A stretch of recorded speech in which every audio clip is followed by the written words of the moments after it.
This device is smaller than the Flipper Zero. It has no screen and not a single button. Many are already calling it dangerous. Now I'll show you why security experts choose invisibility, how an RC car turns into a tool from watchdogs, and why one person alone built a device that sells out in a minute. And towards the end, I'll honestly show you what this thing won't do. No movie magic, no tricks, just like in reality.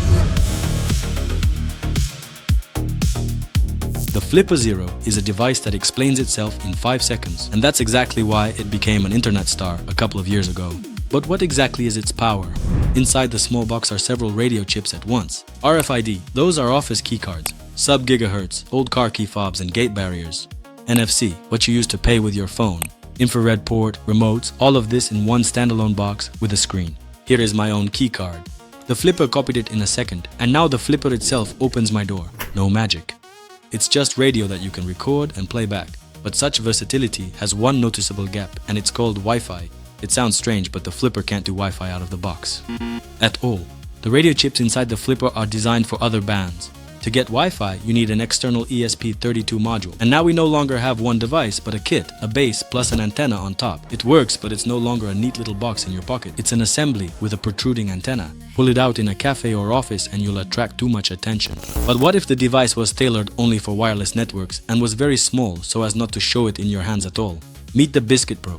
The first thing that catches your eye is that it has no screen. There are no buttons either, the size of a deck of cards. Inside are 2 ESP32 chips. The main new ESP32C5 handles all the radio, Wi-Fi on both 2.4 and 5 GHz bands, and Bluetooth. The second chip just maintains a connection with your phone, so the first can fully focus on the radio airwaves.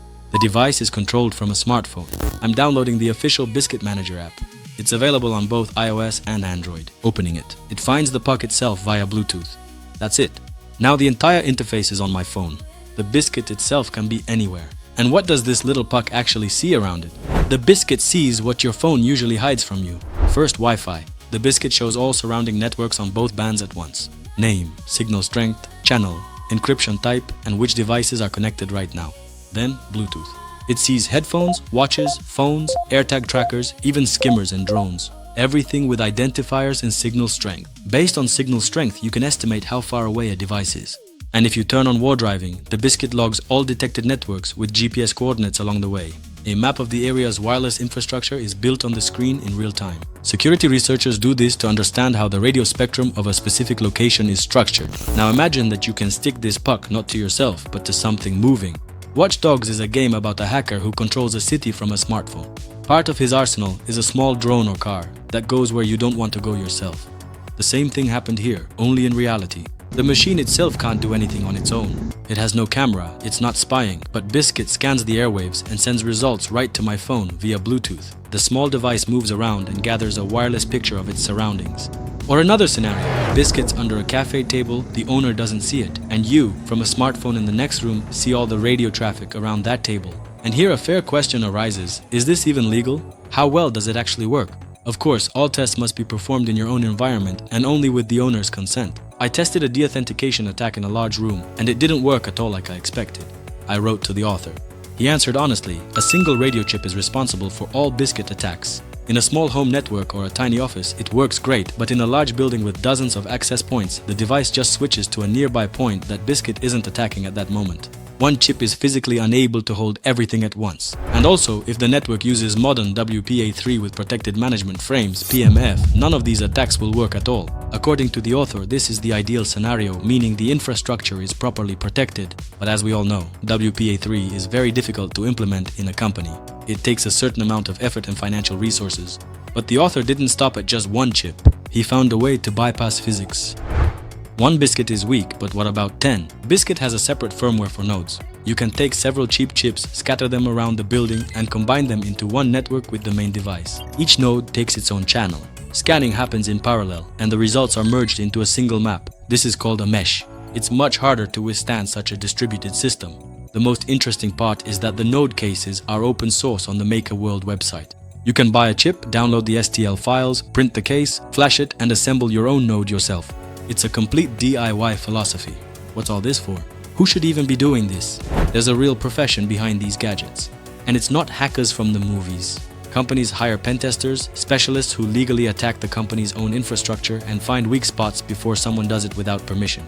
Wireless networks, Wi-Fi, and Bluetooth are a standard part of an audit. Compact tools like Biscuit are exactly what's needed for this job. Since it often happens that a company's external resources are hard to hack, but wireless networks are open and can be exploited, and the project itself is just one person.